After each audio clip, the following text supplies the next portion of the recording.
विद्या देवी सरस्वती। हम अक्सर अपने बड़े बुजुर्गों के मुंह से सुनते हैं कि हमें हमेशा शुभ और सकारात्मक बातें करनी चाहिए।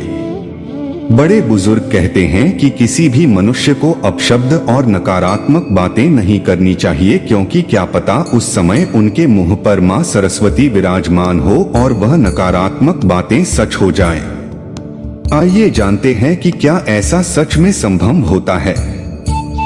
यदि होता है तो किस समय माता सरस्वती हमारी जुबान पर आसीन होती है।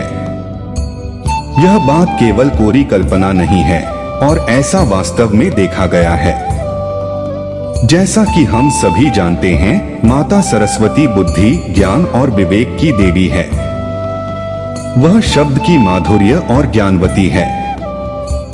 वीणा वादिनी सरस्वती ने ही सर्वप्रथम सृष्टि में स्वर भरे हैं। ऐसी मान्यता है कि माता सरस्वती से सर्वप्रथम स स्वर की उत्पत्ति हुई और इसी वजह से संसार के सभी नदी, नालों और पक्षियों को आवाज मिली। यह भी बेहद लोकप्रिय मान्यता है कि पूरे एक दिन यानी 24 घंटे में एक समय ऐसा आता है जब प्रत्येक मनुष्य के जुबान पर माता सरस्वती स्वयं आसीन होती है। इस विषय में ऐसा कहा जाता है कि इस समय उपरांत जो भी शब्द मनुष्य बोलता है वह सच हो जाते हैं। मित्रों, धर्म पुराणों के अनुसार रात्रि के 3:10 से 3:15 के 5 मिनट यह ऐसे होते हैं जो प्रत्येक मनुष्य की जुबान पर माता सरस्वती स्वयं होती है। अब आप सोचेंगे कि इस समय तो कोई जागता ही नहीं है, तो इस बात का क्या आशय हुआ। लेकिन ऐसा नहीं है। यह वह चरम सीमा समय है जब हमें किसी भी परिस्थिति में किसी प्रकार के अपशब्द या नकारात्मक बातों का वर्णन नहीं करना है।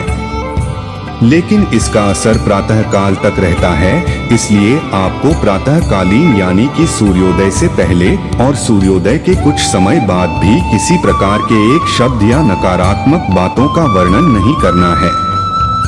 यदि आप किसी के लिए बुरा कह रहे हैं तो वे सच हो जाता है, किंतु वही नकारात्मक शब्द पुनः लौटकर वापस आपके पास ही आते हैं।